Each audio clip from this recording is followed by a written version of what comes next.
Please help support the channel by visiting our Amazon store, affiliate link below. Hey, what's going on, everyone? My name is Matt Jarbo. This is $3 Theater, and oh my god, Venom is going to be a dumpster fire. I don't know that for certain.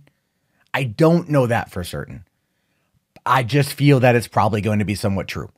And I say that for a multitude of reasons. One, the movie felt very rushed in terms of production, filming it to when it was going to come out. That was one. Two, PG-13. Kind of automatically assigned that things aren't going to be good. And then now we've got this where apparently being PG-13 is a good thing, according to Tom Hardy.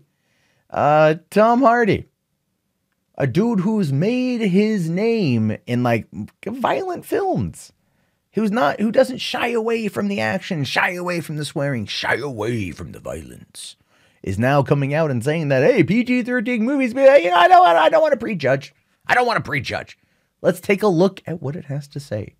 All right. Between Venom frightening innocents and taking lethal approach to enforcing justice, his standalone movie looks like a worthy candidate for earning an R rating. That is very true.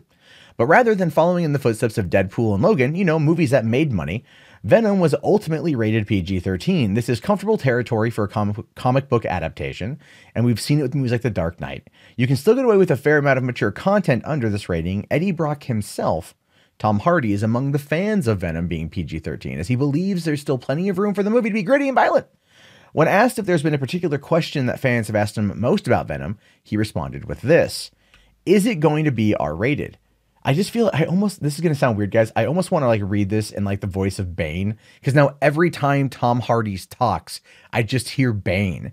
Is it going to be R-rated? I can't do it. Anyway, that's the big question, and the answer's been answered, isn't it? It's a PG-13 in the States, but to be fair, the thing can fulcrum into R-rated. It can fulcrum into youth or children. My littlest ones, they watch Spider-Man and Venom quite comfortably, and Venom toys appear and Lego appear, so it's not like they're scared by him. And at the same time, there's a lot in the real estate that you can actually imbue with a complete sense of gratuitous violence if you really wanted to. And I think you've got the right people for that job if you want to push it. Of course, that's where I'd love to go with it. So I think this is, again, okay, so he's totally cool with it being PG-13 because his kids like it. And there we got it. There we go. There we go. Never mind the fact that when I went to go see freaking Deadpool 2 and Logan, there were children watching the movies. Because parents can explain to them the difference in the type of content. And mature content is not a bad thing to ever produce. Mature content is never a bad thing to put out there into the ether because people like it. And we know that it can be successful because when you have watered down comic book entities, fans take notice. And if they're not good in other ways, fans really take notice. Plus, the last movie Ruben Fleischer did was Gangster Squad.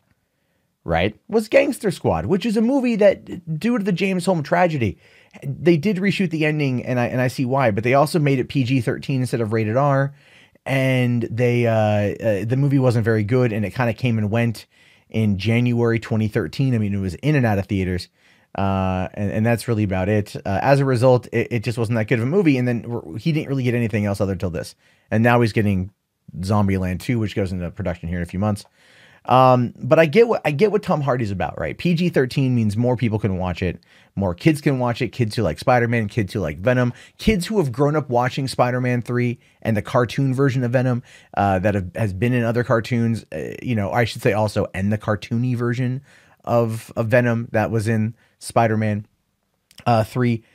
I get it. But this is supposed to be a faithful adaptation of the role. And I know that they're using the Lethal Protector aspect, and I know that they're running on a couple different standalone storylines in order to make sure that they get around Spider-Man, never mind Spider-Man kind of being a somewhat key component in the storylines that they're adapting.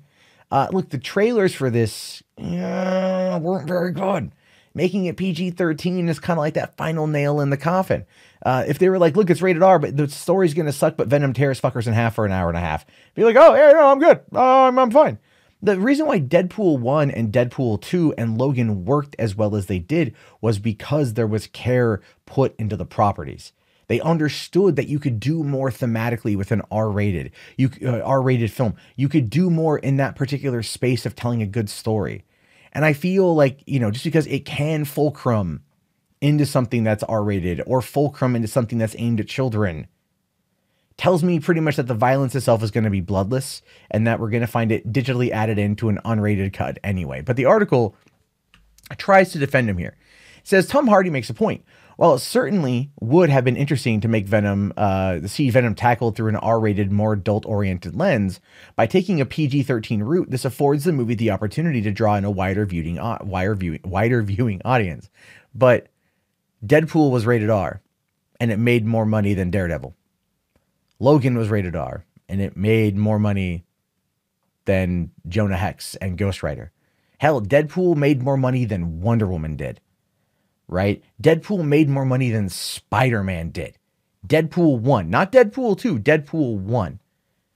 So you want to talk about a wider audience? That wider audience will still go to the theater.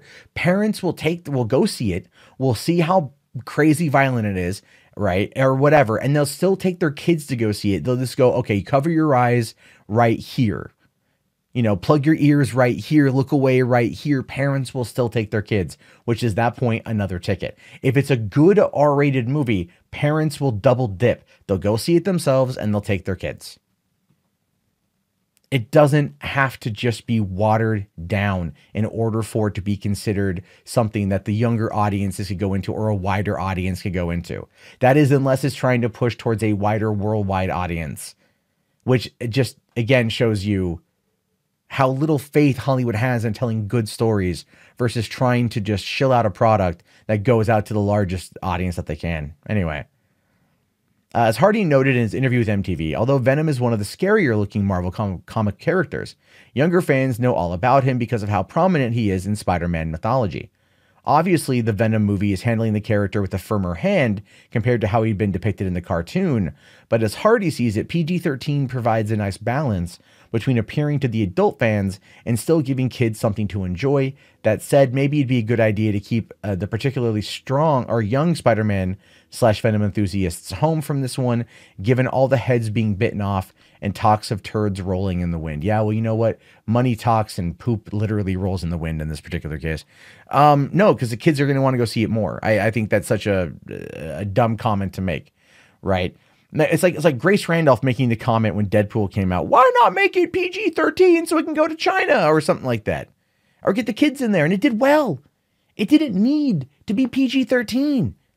Venom doesn't need to be PG-13. If you've got an unrated cut, God fucking damn it, release the unrated cut. Do not hold back. Fuck it. Movie fans are tired of these movies holding back. Don't do it. It's so stupid to hold back at this shit. It really is. It's so dumb. It's stupid dumb. We're going to hold back because we're going to make sure that whatever, man.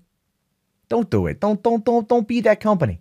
But because this is Amy Pascal trying to create a parallel alternate Sony's Marvel Cinematic Universe, something that Kevin Feige has zero control over, but I'm pretty certain that he's like, look, you make it PG-13 and make some serious money. We'll find a way to make it work. We'll find a way to make it run parallel. We'll find a way to tie it in together so then everybody makes more cash. And maybe, just maybe, if it does well enough, if it does Deadpool numbers, because you know exactly that's what they're thinking, that then maybe it can go to the MCU. You know what? Amy Pascal is never a fucking risk taker where she needs to be. They have the opportunity here. They have it in spades, by the way, to drop a full, hard R-rated version of Venom and have, if it's as good as Deadpool, even remotely as good as Deadpool, fans will fucking flock time and time again to see it because they did it right the first time. Not go see it once and go, yeah, that was pretty good, but I'm going to wait for the for the unrated version on home video, or not see it at all and just wait for the unrated version on home video. If you want to get butts in seats and make money, you got to give people the full damn experience. And that is R-rated Venom, hardcore R-rated Venom in theaters next month. And they're messing it up because I know they're playing the long game. I get that. I get that they're playing the long game. I still think it's dumb. I still think it's ridiculously stupid. But I could be wrong. And I hope that I am. I hope that the movie makes $750 million worldwide and they find a way to integrate it into the MCU with Spider-Man and tell those stories. That would be cool. And that's something I am actually on board with. But if it doesn't, if it crashes and it burns, and if it fails to meet expectations, I don't want to hear a goddamn word out of Amy Pascal or Tom Rothman or Sony saying, well, the fans, they just didn't show up. The fans didn't show up, you pedantic fuck, because you did not give them what they wanted, what they said they wanted from the beginning, what they were willing to put money down on from the beginning, and you chose to cater to selling toys than to selling to your audience. And if it fails, it's entirely on you, nobody else, and you should just sell the rights of everything back to freaking Marvel. Take the money you'd make from that, because Sony, you're circling the drain on everything else. You know it. You know it. Jumanji 2 coming out next year isn't necessarily going to hold you. It's time if you can't get this right, and you're insisting on pushing this and Black Cat and Silver Sable and Mobius and whatever else you're working on, you are going to fail. And it's entirely your own goddamn fault. Anyway, if you guys made it this far in the video, definitely leave your comments. Write Venom in the chat so I know. I will talk to you guys later. Be sure to thumbs up the video, subscribe. Thank you guys for watching. I do appreciate it. Have yourself a great day, and peace out.